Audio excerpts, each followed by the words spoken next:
We have just finished day 1. Now we're going to step into day 2. Let's see what we have on day 2. So the title should be Loops and Functions. In this chapter, we will talk about loops. What are loops?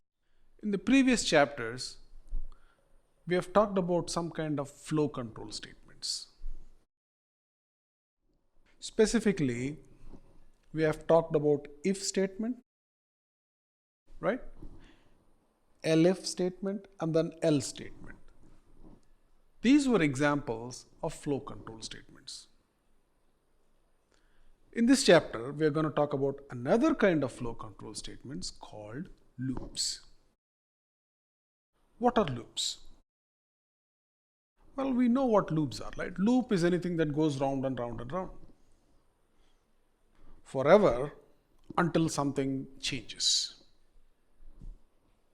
right? Why do we need that in programming? So we need loops most of the time. In most programs, we have some kind of a loop. Imagine the elevator program that we have seen. So we had 10 floors, right? And then previously when we have written the if-else statements and tried to work on the elevator program, we have fixed a user on a particular floor, say floor number 9, and then we have programmed the elevator to either move up or move down. Now the function of an elevator is something that runs 24/7. It keeps going up, it keeps going down. It does this all the time. And it does this in a loop. It keeps going on and on and on. Your elevator doesn't stop working, right? It either goes up or goes down, or it is ready to take some action depending on what the user wants. Think of that like a loop. The elevator is always in a loop. It's either going up or going down or waiting for certain action from the user to take some steps, either go up, down, open the door, press the emergency button, whatever the user wants. In Python, there are basically 2 varieties of loops. One is called the while loop, another is a for loop. You can achieve the same functionality either using the for loop or using the while loop. It doesn't matter. Most of the time you can achieve the same functionality using either of the loops. But each of these loops, while and for, is designed with a specific purpose. We'll see what those are as we go through the course. First, let's talk about the while loop. If you have some exposure to C or Java, both these languages, and in fact most languages, have the for and while loops.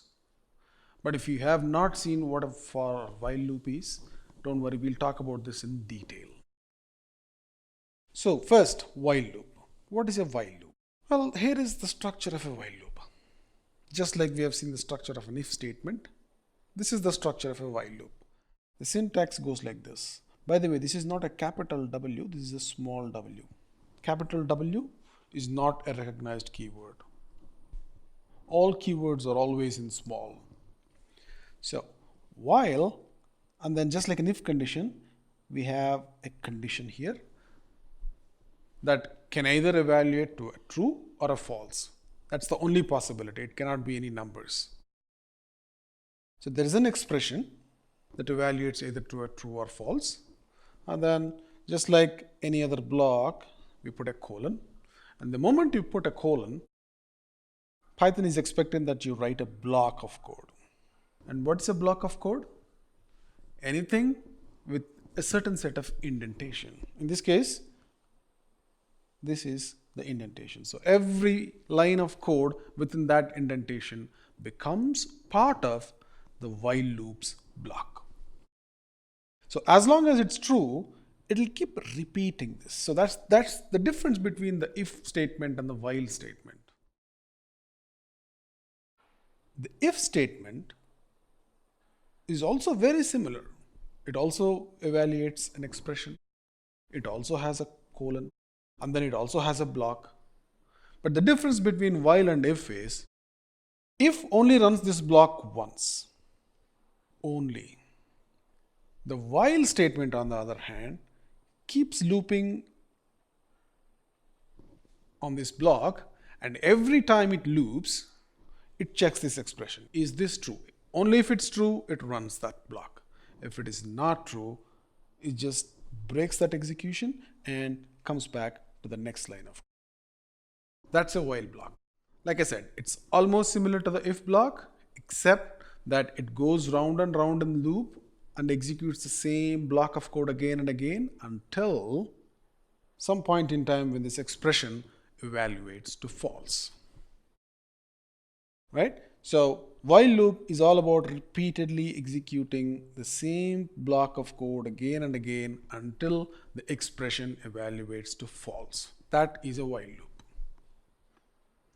All right. So let's see an example. Right? Say we want to print out all the numbers between 0 and 9. Okay, all the numbers between 0 and 9, 0, 1, 2, 3, right? Like so. How do you do that? So you can't do it using an if statement, right? Or any other statement without going through a loop. Well, you can do print 0, print 1, print 2, print 3, but what if you want to print 100 numbers? So printing individual numbers is not a good solution. So you got to go through a loop, take each number, print it, take each number, print it. But this is the expression that's evaluated every time. Say we have initialized count to 0, initialize, meaning that is the initial value of the variable count. And then this is our condition or expression. And this should evaluate to true. Only when it is true will this block of code be executed. So this block of code right here has two statements. How do I know that? Because both these lines are at a certain level of indentation to the while block, right? Now what are we printing here? We are printing the number, right? So initially we start with 0, so we print that number, all right? And then what we are doing is count equals count plus 1. So we are incrementing the count. So we want to print the next number, right? So count equal to count plus 1. So count becomes 1. So the count becomes 1. Now again, you go back into the loop. Is count less than 10? Okay, I execute it again. Print the count. Okay, print 1. And then count equals count plus 1. 1 plus 1 is 2. Now it has become 2. So is 2 less than 10? Yes, it is true. So as long as it's true, the condition is true, it keeps looping on and on and on till it hits 9, right? So 9 plus 1 is 10. So 10 less than 10? No. False. So this loop breaks and the program comes out of that loop, right? So that's a while loop. Let's actually quickly write it. All right. So count equals 0. We are initializing the variable. And then while count less than 10, that's the condition. What do we want to do? Print count, and then count equals count plus 1. So we are incrementing the counter by 1 every time the loop runs. So the loop actually runs 10 times. So you want to quickly see it? There you go. I executed it. Starts with 0, and then the printing goes on to 1, 2, 3, all the way up to 9. By the time it reaches 9, the next loop will not work and the loop breaks because this condition will not be satisfied, right? What if we do count less than or equal to 10? Say we do this. If we say count less than or equal to 10, what happens? Will it print up to 9 or will it print up to 10? Well, 9 is also less than or equal to 10. So it will go up to 10, right? So try that. See, it will print up to 10 numbers. If you want to print up to 100, just do 100. Right? If you want to start with 1 instead of 0, sure. Start with 1 here. Want to test it? Execute. See? Starts with 1 because that's what we have initialized the count variable as. And then it goes on until 100. Right? So that's the basic construct of a loop. A loop using the while statement runs forever until the condition breaks. All right. So let's actually modify the elevator program that we have written when we have talked about the if statement. Okay. So this is the change. So we have seen until this part. We know how to set the user floor, and then we know how to find the difference.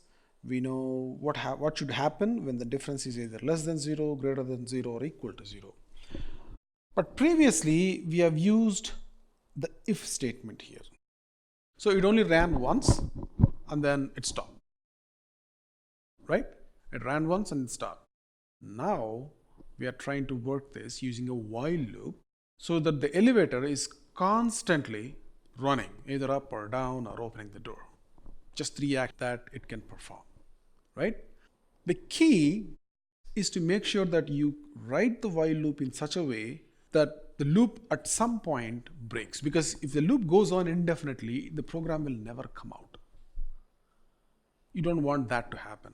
There is a certain condition at which the loop has to exit. Right? Say for example, if we run this program without putting an exit condition, then what happens is the program keeps running on and on and on. Okay, let's actually write a piece of code here. While true, it's always true, irrespective. Print something, right? And then if you execute it, just by right click and then say run Python file in terminal. See, it keeps on printing something. Actually, it is printed so many times that the console really lost track, and then it just shows that something variable because it's being printing forever. So that's called as an infinite loop. You never want your loop to be infinite in nature, right? I'm doing a control C, right? And that breaks the loop. Never ever write a loop that does not break. So where do you break this loop? How do you break this loop? Well, the way we are running this while program is we are taking a user input. Previously, we did not. We just entered a user floor and then that was it. The program ran for one iteration and then stopped. Now, we are trying to run this in a while loop, right? So we've got to have some kind of an indicator from the user saying, hey, I'm done with your program, exit. So we are taking input from the user right here using this input statement. Then we are checking if whatever the user has entered is either a floor or the word exit. For example, the elevator, right? Imagine these are the floors. The elevator is on floor number 8 and the user is on floor number 4. When the user presses number 4, the elevator moves down. And then the elevator is here. Now, another user on floor number 9 or 10 presses it, and then the elevator flows here. So as long as a user presses a number, either 8, 4, 9, 3, whatever, the elevator keeps moving up or down. But like I said, we don't want this to go on in an infinite loop. So we are placing a break there. How? If the user enters the word exit on the console, then that means the user no longer wants to run the program, exit. Right? This makes sure that program does not run forever. All right? So let's copy this piece of code right here and then try and run this on Jupyter or in Visual Studio. Okay, there we go. Take all of that. And then first let's run this in Visual Studio. Or we can run it here. Okay, execute. Current floor is not defined. What happened? Current floor, where is current floor? So we have to define the current floor. Current floor equals say 0. Okay, the elevator is at floor number 0. The user is on floor number 6. These are just initial values. We'll change the value of the user every time by giving an input. Okay, let's play. First, the elevator was on floor number 0. The user was on floor number 6. It moved up. Okay, now the program is asking you to enter another floor, right? Where is the current floor? The current floor is at 6 because that's what the user has pressed. Now, what happens if you say 4? The elevator is at 6. Now, the user is saying, come down to floor number 4 and then hit enter. What happens? The elevator should move down, right? Move down. Okay, now the elevator is at floor number 4. Say the user has pressed 9. What should happen? The elevator should move up. There you go, it moves up. Now, say the user presses door number 9 again, elevate at floor number 9 again. What happens? The elevator is already at floor number 9, so just the door should open. It neither moves up nor moves down. 9. Open door. Now, let's say again, user is on floor number 1, elevator is on floor number 9. User presses enter at floor number 1. What happens? The elevator moves down. See? So this goes on in an infinite loop. Just like the elevator in your building. Up and down, open the door. That's all it does. Until the user types in exit. So this is a break that we have put in the program so that the while loop here knows that there is some situation where this loop has to break. Otherwise, this little block of code, like you see here with a star, what this star means is that the program is being executed. This particular cell of code is currently being executed. And while that is being executed, if you write another piece of code here, say print hello and then execute, see, it's waiting. It doesn't run until this cell runs, this entire cell. So that's what I meant by the program freezes or stops and doesn't do anything else until this loop is done. The execution is always within that loop.